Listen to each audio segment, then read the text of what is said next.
किसी शहर के रेलवे स्टेशन पर एक भिखारी रहता था। वो वहां आने जाने वाली रेलगाड़ियों में बैठे यात्रियों से भीख मांगकर अपना पेट भरता था। एक दिन जब वह भीख मांग रहा था तो सूट बूट पहने एक लंबा सा व्यक्ति उसे दिखा।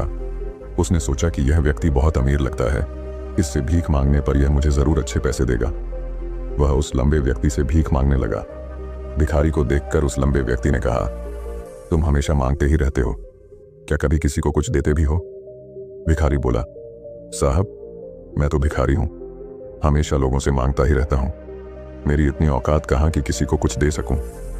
लंबा व्यक्ति बोला, जब किसी को कुछ दे नहीं सकते तो तुम्हें मांगने का भी कोई हक नहीं है।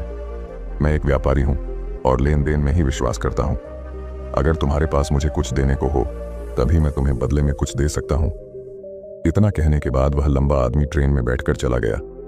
इधर भिखारी उसकी कही गई बात के बारे में सोचने लगा। उस लंबे व्यक्ति के द्वारा कही गई बात उस भिखारी के दिल में उतर गई। वह सोचने लगा कि शायद मुझे भीख में अधिक पैसा इसीलिए नहीं मिलता क्योंकि मैं उसके बदले में किसी को कुछ दे नहीं पाता हूं। लेकिन मैं तो भिखारी हूं, किसी को कुछ देने लायक भी नहीं हूं। लेकिन कब तक मैं लोगों को बिना कुछ दिए केवल मांगता ही रहूंगा। बहुत सोचने के बाद उस भिखारी ने निर्णय किया कि जो भी व्यक्ति उसे भीख देगा उसके बदले में वह भी उस व्यक्ति को कुछ जरूर देगा। लेकिन अब उसके दिमाग में यह प्रश्न चल रहा था कि वह खुद भिखारी है तो भीख के बदले में वह दूसरों को क्या दे सकता है। इस बात को सोचते हुए 2 दिन हो गए लेकिन उसे अपने प्रश्न का कोई उत्तर नहीं मिला था। तीसरे दिन जब वह स्टेशन के पास बैठा हुआ था तभी उसकी नजर कुछ फूलों पर पड़ी जो स्टेशन के आसपास के पौधों पर खिल रहे थे। उसने सोचा, क्यों ना मैं लोगों को भीख के बदले कुछ फूल दे दिया करूं। उसको अपना यह विचार अच्छा लगा और उसने वहां से कुछ फूल तोड़ लिए। अब वह ट्रेन में भीख मांगने पहुंचा। अब जब भी कोई उसे भीख देता तो उसके बदले में वह भीख देने वाले को कुछ फूल दे देता। उन फूलों को लोग खुश होकर अपने पास रख लेते थे। अब भिखारी रोज फूल तोड़ता और भीख के बदले में उन फूलों को लोगों में बांट देता था। कुछ ही दिनों में उसने महसूस किया कि अब उसे बहुत अधिक लोग भीख देने लगे हैं। वह स्टेशन के पास के सभी फूलों को तोड़ लाता था। जब तक उसके पास फूल रहते थे तब तक उसे बहुत से लोग भीख देते थे, लेकिन जब फूल बांटते बांटते खत्म हो जाते तो उसे भीख भी नहीं मिलती थी। अब रोज ऐसा ही चलता रहा।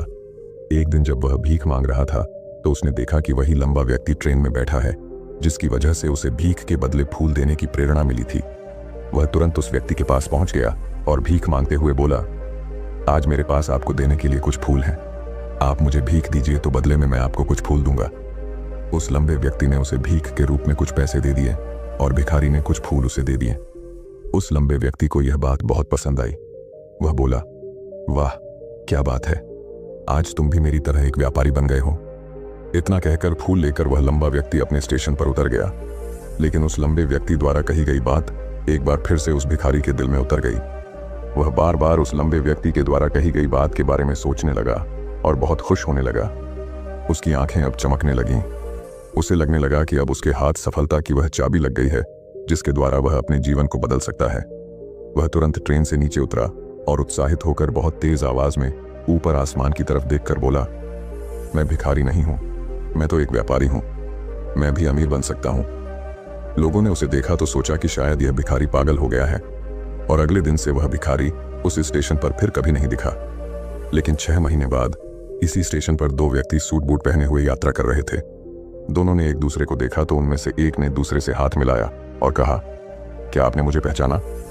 दूसरा व्यक्ति बोला, नहीं, क्योंकि मेरे हिसाब से हम लोग पहली बार मिल रहे हैं।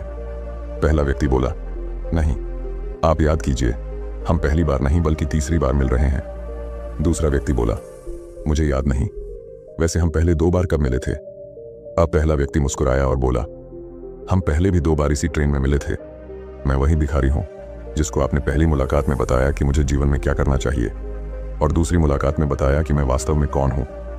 दूसरा व्यक्ति मुस्कुराया और अचंभित होते हुए बोला, ओह, याद आया, तुम वही भिखारी हो जिसे मैंने एक बार भीख देने से मना कर दिया था और दूसरी बार मैंने तुमसे कुछ फूल खरीदे थे। लेकिन आज तुम ये सूट बूट में कहां जा रहे हो और आजकल क्या कर रहे हो? तब पहला व्यक्ति बोला, हाँ, मैं वही भिखारी हूं, लेकिन आज मैं फूलों का एक बहुत बड़ा व्यापारी हूं और इसी व्यापार के काम से ही दूसरे शहर जा रहा हूं। कुछ देर रुकने के बाद वह फिर बोला, आपने मुझे पहली मुलाकात में प्रकृति का वह नियम बताया था जिसके अनुसार हमें तभी कुछ मिलता है जब हम कुछ देते हैं, लेन देन का यह नियम वास्तव में काम करता है। मैंने यह बहुत अच्छी तरह महसूस किया है, लेकिन मैं खुद को हमेशा भिखारी ही समझता रहा। इससे ऊपर उठकर मैंने कभी सोचा ही नहीं। और जब आपसे मेरी दूसरी मुलाकात हुई, तब आपने मुझे बताया कि मैं एक व्यापारी बन चुका हूँ। अब मैं समझ चुका था कि मैं वास्तव में एक भिखारी नहीं बल्कि व्यापारी बन चुका हूँ। मैंने समझ लिया था कि लोग मुझे इतनी भीख क्यों दे रहे हैं, क्योंकि वह मुझे भीख नहीं दे रहे थे, बल्कि उन फूलों का मूल्य चुका रहे थे। सभी लोग मेरे फूल खरीद रहे थे, क्योंकि इससे सस्ते फूल उन्हें कहाँ मिलते। मैं लोगों की नज़रों में एक छोटा व्यापारी था, लेकिन मैं अपनी नज़रों में एक भिखारी ही था। आपके बताने पर मुझे समझ आ गया कि मैं एक छोटा व्यापारी हूँ। मैंने ट्रेन में फूल बांटने से जो पैसे इकट्ठे किए थे, उनसे बहुत से फूल खरीदे और फूलों का व्यापारी बन गया। यहाँ के लोगों को फूल बहुत पसंद है, और उनकी इसी पसंद ने मुझे आज फूलों का एक बहुत बड़ा व्यापारी बना दिया। दोनों व्यापारी अब खुश थे और स्टेशन आने पर साथ उतरे और अपने अपने व्यापार की बात करते हुए आगे बढ़ गए। दोस्तों, इस कहानी से हमें बहुत कुछ सीखने को मिलता है। कहानी में लंबा व्यापारी गिव एंड टेक के नियम को बहुत अच्छी तरह जानता था। दुनिया के सभी बड़े व्यापारी इसी जीवन के नियम का उपयोग करके सफल हुए हैं। इस फॉर्मूले को उसने भिखारी को भी बताया। भिखारी ने इस प्राकृतिक नियम को अपना लिया और इसका असर उसके जीवन में साफ दिखाई देने लगा। उसने अपनी सोच बदली और उसकी जिंदगी बदल गई। यह कहानी हमें बताती है कि हम यदि अपनी सोच बदल लें तो कुछ भी हासिल किया जा सकता है। यदि हम खुद को छोटा समझते रहेंगे तो हम हमेशा छोटे ही बने रहेंगे। बड़ा बनने के लिए हमें अपनी सोच को बदलना होगा और खुद के बारे में बड़ा सोचना होगा। कहानी का सार यह है कि सफलता आपकी सोच में छुपी होती है। खुद का आत्मसम्मान जगाइए, अपनी सोच को बड़ा बनाइए और देखिए कैसे आप सफलता के शिखर पर पहुंच जाते हैं।